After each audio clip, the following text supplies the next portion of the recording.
प्राचीन समय की बात है। एक गांव में एक ब्राह्मणी अपने बेटे व बहू के साथ रहती थी।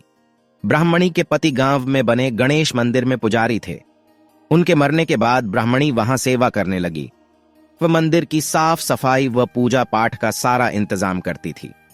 बगीचे से फूल तोड़कर लाती और मंदिर में बैठकर सुंदर फूलों की माला बनाकर पहनाती थी और गणेश भगवान की कथा कहानी सुनती और कहती थी। सुबह जब मंदिर के पुजारी आते उससे पहले सारा काम पूरा कर देती थी। पुजारी जी मंदिर में पूजा करने के बाद जो फल, मिठाई और पैसे मंदिर में चढ़ावे के रूप में आते, उसमें से कुछ उस ब्राह्मणी को दे देते थे, जिससे उसकी गुजर बसर हो जाता था। ब्राह्मणी का लड़े डहका किसान था और वो बहुत ही सीधा साधा था, परंतु उसकी पत्नी राधा बहुत तेज और चालाक थी। वह अपनी सास को पसंद नहीं करती थी।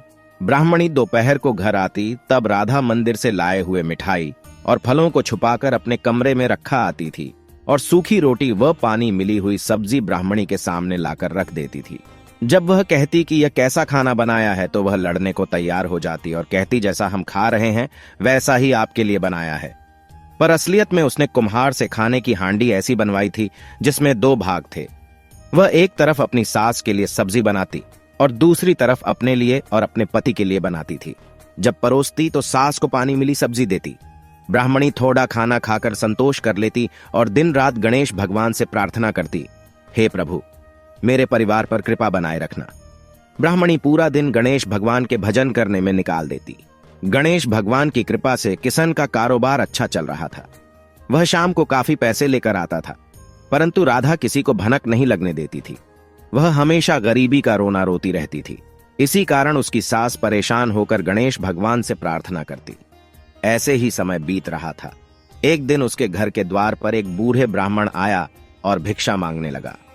राधा ने उसे कहा कि वह अपने खाने के लिए नहीं है, तुम्हें जहां से आए हो वहीं पर लौट जाओ।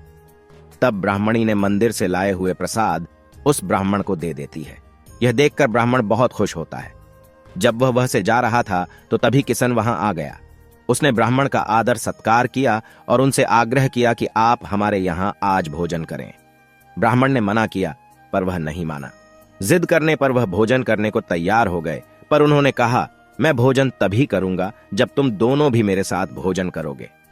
किशन ने खुश होकर कहा, यह तो आपकी कृपा है जो हमारे साथ भोजन करना चाहते हो।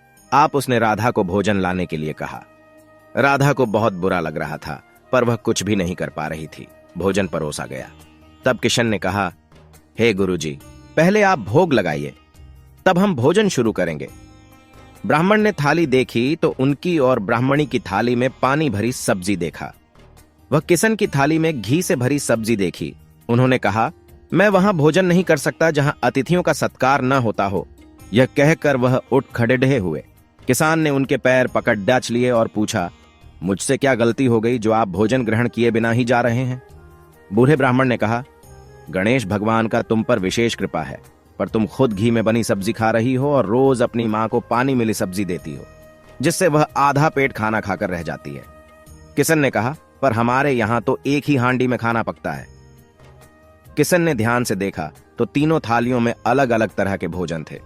उसने रसोई में जाकर देखा तो उस हांडी में अलग अलग सब्जी थी। उसे राधा पर बहुत क्रोध आया और राधा को घर से निकल जाने के लिए कहा। राधा बूढ़े ब्राह्मण के पैरों में गिर गई और माफी मांगने लगी। तभी वह बूढ़े ब्राह्मण भेष बदलकर गणेश भगवान के रूप में प्रकट हुए और उन्होंने कहा, तुम्हारे घर में जो भी धन दौलत है वह तुम्हारे सास के पुण्य के कारण है। तुम्हारे कर्मों के कारण तो तुम्हें भोजन भी नहीं मिल सकता। किशन ने गणेश भगवान के पैर पकड़ लिए और रोने लगा। उसने कहा, प्रभु, मुझे माफ कर दीजिए, इन सब के बारे में मुझे पता नहीं था।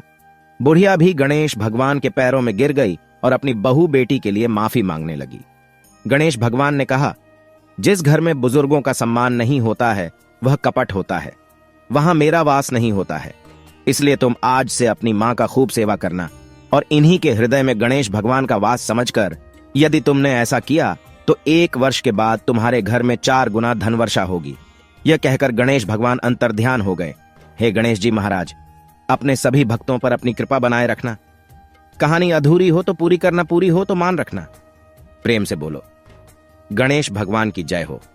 गणेश जी और बुढ़िया की कहानी।